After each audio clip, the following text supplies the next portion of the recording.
জয় গৌর, জয় নিতাই।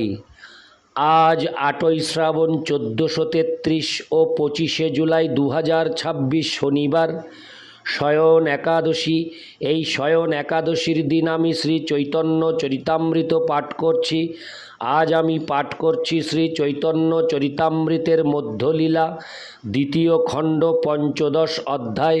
সার্বভৌম ভট্টাচার্যের গৃহে শ্রী চৈতন্য মহাপ্রভুর প্রসাদ সেবার শ্লোক ২০৬ থেকে ২২১।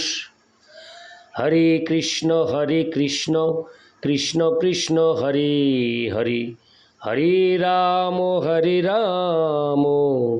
রাম রাম হরে হরে। শ্লোক ২০৬। বাহ্যে এক দ্বার তার প্রভু প্রবেশিতে, পাকশালার এক দ্বার অন্ন পরিবেশিতে। শ্লোকার্থ: সেই ঘরটিতে শ্রী চৈতন্য মহাপ্রভুর প্রবেশের জন্য বাহিরের দিকে একটি দ্বার ছিল এবং অন্ন পরিবেশন করার জন্য পাকশালার দিকে একটি দ্বার ছিল। ইতি শ্লোক ২০৬। শ্লোক ২০৭। বত্তিসা আটিয়া কলার আঙ্গটিয়া পাতে হরে কৃষ্ণ। শ্লোকটি আমি আরেকবার পাঠ করছি। বত্তিসা আটিয়া কলার আঙ্গটিয়া পাতে, ৩ মান তণ্ডুলের উভারিল ভাতে। শ্লোকার্থ: বত্তিসা আটিয়া কলার একটি পুরনো পাতায় প্রায় ৩ সের চালের অন্ন পরিবেশন করা হয়েছিল। তাৎপর্য: শ্রী চৈতন্য মহাপ্রভুর জন্য যে রান্না করা হয়েছিল, এইভাবে তার বর্ণনা শুরু করা হয়েছে। এই বর্ণনা থেকে অনুমান করা যায় যে শ্রীল কৃষ্ণদাস কবিরাজ গোস্বামী নিজেও রন্ধন এবং পরিবেশন কার্যে অত্যন্ত সুদক্ষ ছিলেন। ইতি শ্লোক ২০৭। শ্লোক ২০৮।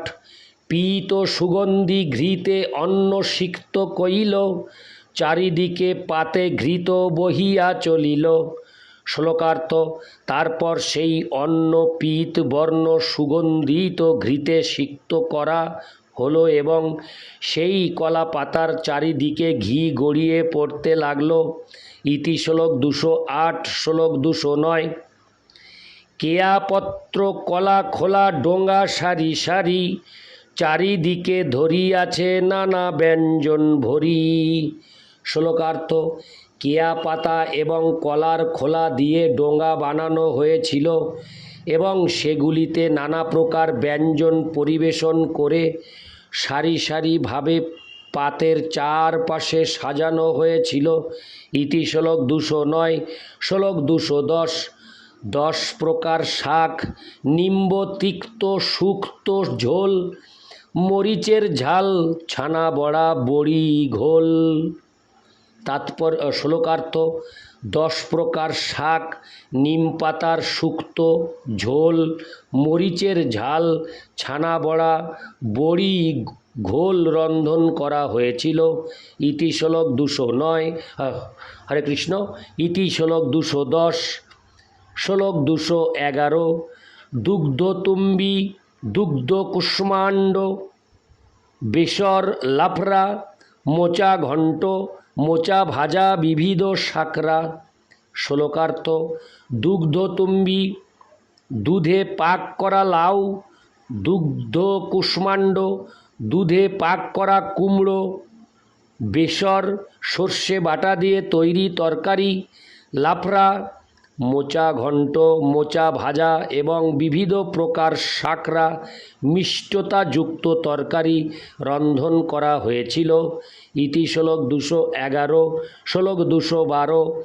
বৃদ্ধ কুষ্মাণ্ড বড়ির ব্যঞ্জন অপার, ফুল বড়ি, ফলমূল বিবিধ প্রকার। শ্লোকার্থ: অপর্যাপ্ত পরিমাণে বুড়ো কুমড়োর বড়ি, ফুল বড়ি এবং বিবিধ প্রকার ফল মূল জোগাড় করা হয়েছিল। ইতি শ্লোক ২১২। শ্লোক ২১৩। নবনিম্ব পত্র সহ ভৃষ্ট বার্তাকি, ফুল বড়ি, পটল ভাজা, কুষ্মাণ্ড মান চাকি। শ্লোকার্থ কচি নিম পাতা সহ বেগুন ভাজা, ফুল বড়ি, পটল ভাজা এবং ছোট ছোট চাকতি করে কুমড়ো ও মানকচু ভাজা রন্ধন করা হয়েছিল। ইতি শ্লোক 213। শ্লোক 214 ভৃষ্ট মাস মুদঘ সুপ অমৃত নিন্দয় মধুরাম্ল বড়াম্লাদি অম্ল 5-6। শ্লোকার্থ ভাজা মাসকলাই ডাল এবং ভাজা মুগের ডাল রন্ধন করা হয়েছিল, যার স্বাদ অমৃতকে পর্যন্ত নিন্দা করে। আর চাটনি এবং বড়ামলাদি 6 হরে কৃষ্ণ এবং বড়ামলাদি 5-6 প্রকার টক রন্ধন করা হয়েছিল। ইতি শ্লোক 214। শ্লোক 215 মুদগো বড়া, মাস বড়া, কলা বড়া মিষ্ট, ক্ষীর পুলি, নারকেল পুলি আর যত পিষ্ট। শ্লোকার্থ মুগ ডালের বড়া, কলাই ডালের বড়া, মিষ্টি কলার বড়া এবং ক্ষীর পুলি, নারিকেল পুলি এবং বহু প্রকারের পিঠা তৈরি করা হয়েছিল। ইতি শ্লোক 215। শ্লোক 216 কাজি বড়া, দুগ্ধ চিড়া, দুগ্ধ লকলকি আর যত পিঠা কইল কহিতে না সকি। শ্লোকার্থ কাজি বড়া, দুগ্ধ চিড়া, দুগ্ধ লকলকি, চুষি পুলি এবং আর নানা প্রকার পিঠা তৈরি করা হয়েছিল, যা আমি বর্ণনা করতে অক্ষম। ইতি শ্লোক 216। শ্লোক 217 ঘৃত সিক্ত পরমান্ন মৃৎকুণ্ডিকা হরে কৃষ্ণ মৃৎকুন্তিকা ভরি, চাপা কলা ঘন দুগ্ধ আম্র তাহা ধরি। শ্লোকার্থ ঘৃত সিক্ত পরমান্ন একটি মাটির পাত্রে ভরে তাতে চাপা কলা, ঘন দুধ এবং আম মেশানো হয়েছিল। ইতি শ্লোক 217। শ্লোক 218 থেকে 220 রসালা মথিত দধি সন্দেশ অপার, গৌড়ে উৎকলে যত ভক্কের প্রকার, শ্রদ্ধা করি ভট্টাচার্য সব করাইল, শুভ্র পীঠ পরি সূক্ষ্ম বসন পাতিল, দুই পাশে সুগন্ধি শীতল জল ঝারি, অন্ন ব্যঞ্জন পরি দিল তুলসী মঞ্জরি। শ্লোকার্থ অতি উপাদেয় দইয়ের মাথা, বিবিধ প্রকার সন্দেশ, গৌড়ে এবং উৎকলে যত প্রকার রান্না রয়েছে, শ্রদ্ধা সহকারে সার্বভৌম ভট্টাচার্য সেসব রন্ধন করালেন। সাদা পিঁড়ির উপরে একটি পাতলা কাপড়ের আসন পাতা হলো এবং তার দুপাশে সুগন্ধি শীতল জলের ঝাড়ি রাখা হলো এবং সমস্ত অন্ন ব্যঞ্জনের উপর তুলসী মঞ্জরি রাখা হলো। ইতি শ্লোক 218 থেকে 220।